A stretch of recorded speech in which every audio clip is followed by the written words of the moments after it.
সকালটা রেগুলারের মতনই শুরু হয়েছিল। তবে হ্যাঁ, আজকে সকালে না এক কাপ চা, না এক গ্লাস জল। সোজা চলে আসতে হয়েছে বাসি জামাকাপড়টা ছেড়ে, চুল-টুল পরিষ্কার করে মুখ চোখ ধুয়েই একদম রান্নাঘরে। একটু দেরি করে উঠেছি, তার জন্যই এই অবস্থা হয়েছে। আর দেরি করে ওঠার কারণ আছে। ছেলেরা ওই প্রত্যেকদিন যেহেতু 2:30-3টের মধ্যে চলে আসছে, ওরা এসে ভাত খাচ্ছে। আর বর সকালবেলা খেয়ে যেমন যায় তেমনই যাচ্ছে। সেই জন্য এখন না সেই রান্নার গাটা সেরকমভাবে আসছে না। কারণ ও টিফিন নিয়ে যাচ্ছে না, আর তার মধ্যে ছেলেদের তো টিফিন করার পালা থাকছে না। সেই জন্য মনে হচ্ছে হবে, যাচ্ছি, যাব। এই চক্করে কী হচ্ছে, প্রায় প্রত্যেক দিনই দেরি করে ওঠাও হচ্ছে, আর ওই দেরি করেই রান্নাঘরে আসা হচ্ছে। তবে আজকে রান্নার সেরকম কিছু নেই। একদিকে দেখো আমি মুসুর ডাল সেদ্ধ বসিয়েছি, আর একদিকে করব হচ্ছে আলু, পটল, বেগুন এগুলো সব চাকা চাকা করে কেটে না ভেজে নেব। কারণ আজকে আগের দিনকে না আমরা রাত্রিবেলা একটু রিচ খেয়ে নিয়েছিলাম, মানে হচ্ছে চিকেন খেয়ে নিয়েছিলাম, চিকেন কষা রুটি খেয়েছিলাম। সেই জন্য আজ সকালবেলা ভাবলাম কোনো অম্ব ঝম্ব কিছু না করে নর্মাল একটু ভাজা মুসুর ডাল আর 2-1টা পাঁপড় ভেজে দিই, তবেই মিটে যাবে। পাঁপড়ের প্যাকেটটা আগের দিনকে কেটে রেখেছিলাম, ছেলেগুলোকে একটু ডালের সাথে পাঁপড় ভাজা দিলে খুব ভালোবাসে। তবে আজকে এখন যদিও ছেলেগুলো না খাবে, মানে বর খাবে শুধু, ওর জন্যই পাঁপড় কটা ভাজবো, আর তার সাথে আলু ভাজা, বেগুন ভাজা, পটল ভাজা করে দিচ্ছি। এখান থেকেই 2-1টা আলু ভাজা, বেগুন ভাজা, পটল ভাজা নিয়ে রুটি দিয়ে দেবো, আর বাকিটা খেয়ে যাবে। শুভ সকাল বন্ধুরা। সকালবেলা ভীষণ তাড়া ছিল, সেই জন্য একদম মুখোমুখি এসে বক করার মতন টাইম ওয়েস্ট করার কোনো সময় ছিল না। এই যে বরের এটা ঢাল তুলছি, তাকে কেটে দিলাম, সেই ডিউটি বেরোলো। এবার একটু সময় হয়েছে যে 2-1টা কথা বলি, তাও এখানে রুটি খাওয়ার একটু তরকারি বসিয়েছি। তবে হ্যাঁ, রুটি খাওয়ার তরকারি এখন বসিয়েছি তো তাকে কি খেয়ে দিলাম, তাকে ওই যে বেগুন ভাজা, আলু ভাজা, পটল ভাজা, পাঁপড় ভাজা দিয়ে, এই যে একটুখানি মুসুর ডাল হলুদ দিয়ে সেদ্ধ করেছিলাম। এই আমাদের সম্বাদ ডালের থেকে না সেদ্ধ ডালটা বেশি ভালো সবাই খায়, সেই জন্য করেছিলাম। তার মধ্যে একটু সরষের তেল ফেলে দিয়েছিলাম, সেটা দিয়ে সুপার খেয়ে গেছে। এখন আমরা আমাদের জন্য তরকারি করছি, রুটি খাবো টিফিনে। আর দুপুরে কিন্তু আমরাও এরকম আবার একটু ডাল সেদ্ধ করে নেবো। ডালটা একটু বেশি করে নিলেই হতো, ভুল হয়ে গেছে, তাই যাই হোক একটু ডাল সেদ্ধ করে নেবো। আর ওই পটল ভাজা, আলু ভাজা, পাঁপড় ভাজা করবো। ছেলেরা পাঁপড় ভাজা, আলু ভাজা দিয়ে খাবে, আমি পটল ভাজা দিই, আমি আমার জন্য পটল ভাজা করবো। তারা আবার পটল খায় না। আপাতত এই যে রুটির তরকারিটা হোক, এটা দিয়ে টিফিনটা খাই।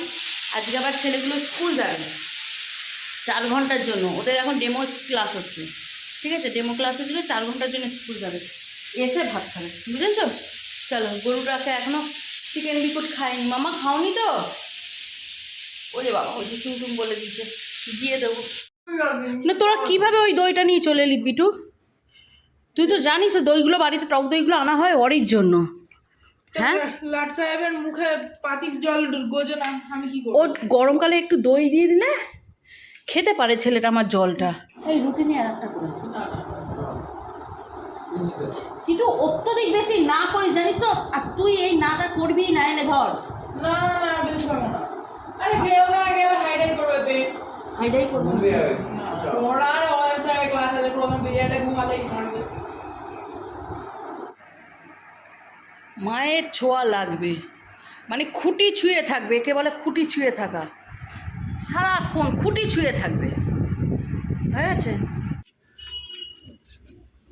দুদিন যে বৃষ্টি হলো, জামা কাপড় এখানেই ধুয়ে এই দড়িতে মিলে রেখেছিলাম, শুকিয়ে গেছে। কিন্তু হাত দিলে না ওই গরমে, রোদ্রে মেলা যে বিষয়টা, হাত দিলে একটা সেই গরম গরম কড়কড়ে ব্যাপার, সেইটা নেই। একটুখানি এখানটা দিয়ে রাখি, এইটুকুর জন্য আবার ছাদে উঠবো। আজ ভাবছি 2-একটা জিনিস কাচবো, অনেক জিনিস কাচা, এক গাদা জিনিস যেখানটা জমে রয়েছে, শুধু ফেলা হচ্ছে না, তাই জমছে, এই হচ্ছে ব্যাপার। তো এখানটা একটু দিয়ে নিই, এই যে এই নিচের দিকগুলো একটু মোটা না, একটু লেগে যাবে, তাপ লেগে যাবে, তুলে দেবো।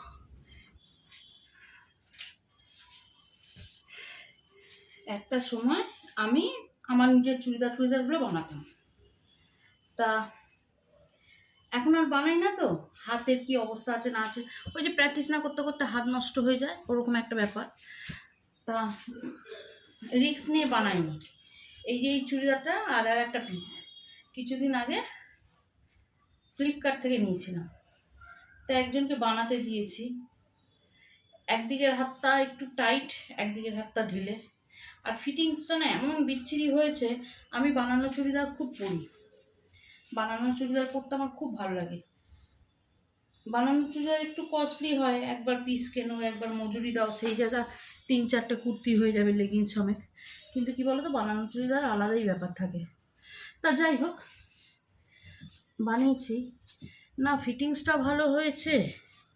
এমনিতে তো আমি একটু ঢুলে ঢালাই করি, খুব একটা ফিটিংস পরি না, তবু সেইখানে একটা কেমন সামনের দিকে ফুলে রয়েছে, চুড়িদারটা পরে ভালো লাগলো না।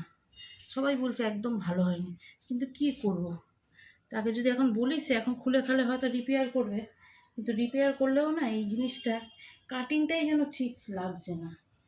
তোমাদের আজকে রান্না দেখাই। হ্যাঁ, কী কী রান্না হলো এখানে দেখতে পাচ্ছ, পটল ভাজা আর আলু ভাজা। সকালেই বলেছিলাম যে একদম সিম্পল করব, তবে এইগুলো না পাকা পটল, ছেলেরা খাবে না, বর তো খাবেই না, আমি খেতে পছন্দ করি, বুঝলে তো, সেই জন্য আমি খেয়ে নেব। আর এখানে হচ্ছে মাংস, এই মাংসটা আজকের না, এটা কালকের, এটা আমার ভাগের মাংসটা গরম করে রেখে দিয়েছি, 2 ছেলেকে দিয়ে দেবো, আমার মাংস খেতে ইচ্ছা করছে না সেভাবে। আর এখানে করেছি, এই যে বললাম সকালে একটু ডাল করে নেবো, এই ডাল করেছি, শুধু 5 ফোড়ন দিয়েছি। এই পটলগুলো দেখছো লাল লাল পাকা পাকা, এই পটলগুলো এই যে দানাগুলো না মিষ্টি হয়ে যায় পেকে গেলে, আর মুটমুট করে মুখে পড়বে। একটা সময় ছিল যখন এরকম পাকা পটল মা ভেজে ভেজে রেখে দিত, একটা হোক দুটো হোক, তখন বলতাম কি দেখ এগুলো কে খায়, পেকে গেছে ফেল দাও, এগুলো ভালো লাগে না। তখন মা বলতো কি, না না এই পটলগুলো বেশ মিষ্টি মিষ্টি লাগে, দানাগুলো মুখে পড়বে মুট করে, বেশ ভালো লাগবে, খেয়ে দেখবি বেশ ভালো লাগবে। তখন ভালো লাগতাম না, পাতেও নিতাম না, গুরুত্বও দিতাম না। আজ যখন নিজে মা হয়ে গেছি, বউ হয়ে গেছি, তখন এখন বুঝি এই পাকা পটলগুলোর গুরুত্বটা কতটা, বুঝেছো? সেই জন্য আর ফেলে দিই না। এখন মা আর বউ হয়ে যাওয়ার পর আমারও বেশ এই পাকা পটলগুলো বেশ ভালো লাগতে শুরু করেছে, মিষ্টি মিষ্টি লাগে, দানাগুলো মুট করে মুখে পড়ে, বুঝতে পেরেছ?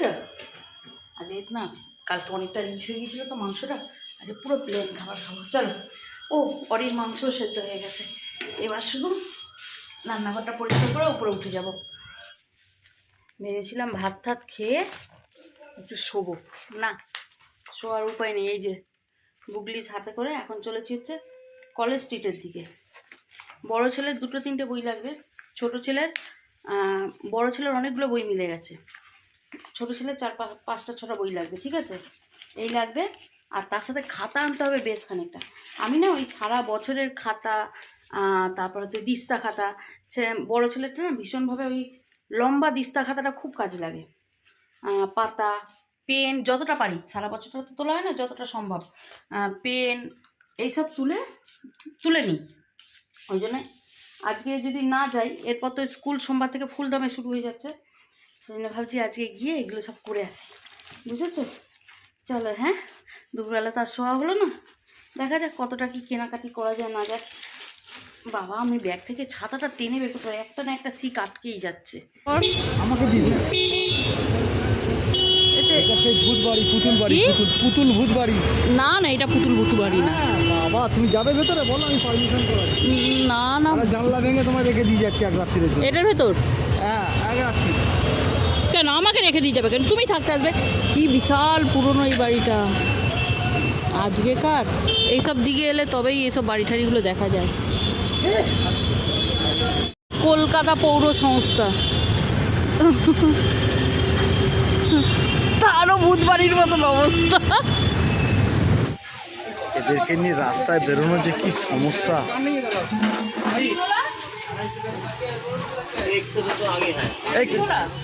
আর ক্রিম ছাড়া কত? তাহলে ক্রিমওয়ালাটাই নাও। হ্যাঁ, 500 নিয়ে নাও। আর ঘি নিয়ে নাও।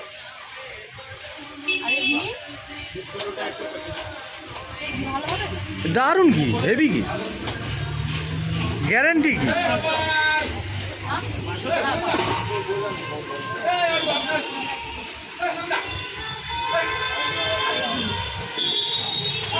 কালকের ব্যবস্থা হয়ে গেল। একটু মটর নিয়ে নাও, মটর পনির। মটর রেখে দিই, ফ্রোজেন মটর দিতে হবে, নাহলে কাঁচা মটর কিনে আনতে হবে।